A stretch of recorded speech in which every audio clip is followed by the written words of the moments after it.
Eto na nga mga chong, marami tayong Gilas updates. May pag-asa ba na maipasok sa lineup itong si Renz Abando? Justin Brownlee latest update, lilipad na ng Pinas. Matagal-tagal na nga rin noong huli nating makitang maglaro itong si Justin Brownlee. Huling laro nga nito ay para sa ating national team na Gilas Pilipinas sa nakalipas na Asian Games, kung saan nagawa niyang matulungan ang Gilas na mabawi ang gintong medalya matapos ang 6 na dekada. Yan nga ang huling pagkakataon na nakita natin itong si Justin Brownlee. At sa inilabas nga na Final 12 lineup ni Coach Tim Cone para sa Gilas Pilipinas ay pasok si Justin Brownlee bilang naturalized player. Ayon nga sa mga lumalabas na report at nanggaling na rin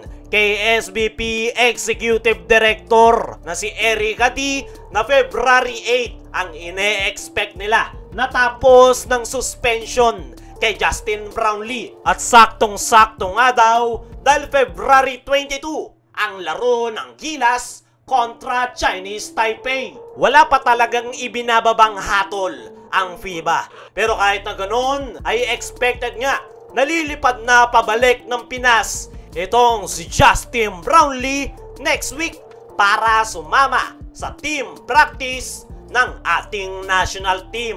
Ayon nga sa mga source ay next week na nga rin daw magsisimula ang unang team practice ng Gilas Pilipinas ni Coach Tim Cone. At ine-expect na nga rin nila ang pagbabalik ni Brownlee kasabay ng kanilang practice. Inaayos na nga ng SBP yung mga kailangang papeles ni Justin Brownlee sa pangunguna nitong si Coach Tim Cone. Si Coach Tim Cone nga ang pinakatumututok sa pagbabalik ni JB ng Pinas. Gusto nga ni Coach Tim na wala nang aberyang mangyari once na makabalik na ng Pinas si Brownlee at agad na makasama sa kanilang team practice. Napakagandang balita nga niyan mga chong dahil makikita na nga nating muli itong si Justin Brownlee para i-represent ang ating bansa. Maganda rin yung desisyon ni Justin Brownlee na lumayo at hindi muna maglaro sa nakalipas na Commissioner's Cup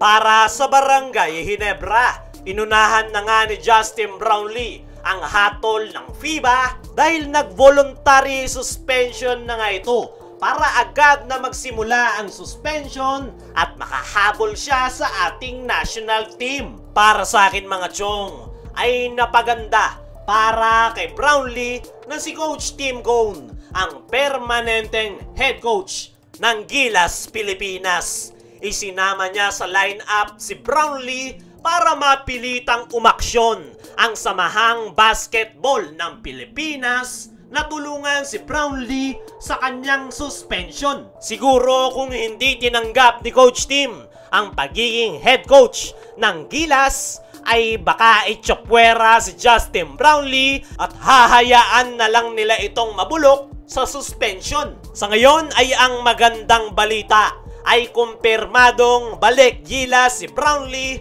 at lilipad na ito pabalik ng bansa next week para sumama sa team practice ng Gilas Pilipinas. Pero kung pabalik na ng bansa si Justin Brownlee ay may pag-asa ba na maipasok sa lineup itong si Renz Abando? Matapos ngang i-anunsyo ni Coach Tim Cone ang kanyang Final 12 lineup ng ating national team ay marami ang nagtatanong bakit hindi kasama si Renz Abando sa Final 12 lineup ni Coach Tim Cone.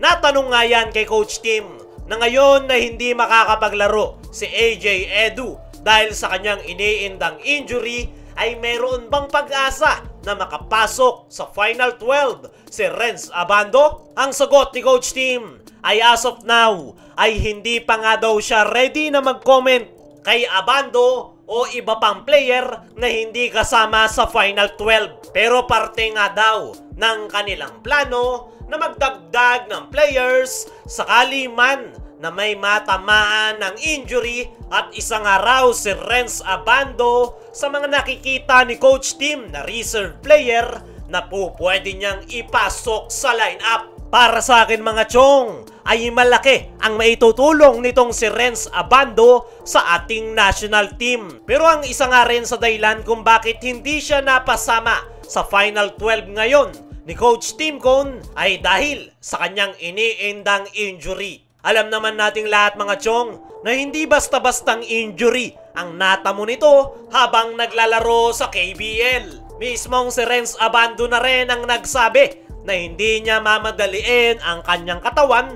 dahil long term ang kanyang iniisip. At yan panigurado ang isa sa dahilan kung bakit hindi muna siya isinama ni Coach Tim sa Final 12 ng Gilas Pilipinas. Gustuin man ni Coach Tim na ipasok sa Final 12 si Renz Abando ay hindi nga daw nila po pwedeng isugal ang basketball career nito para lang maglaro sa ating national team. At agree nga ako sa naging desisyon na yan ni Coach Tim Cone. Mas mabuting pagpahingayin muna si Renz Abando saka na lang ipasok sa lineup once na maging okay na talaga at wala na itong iniindang injury.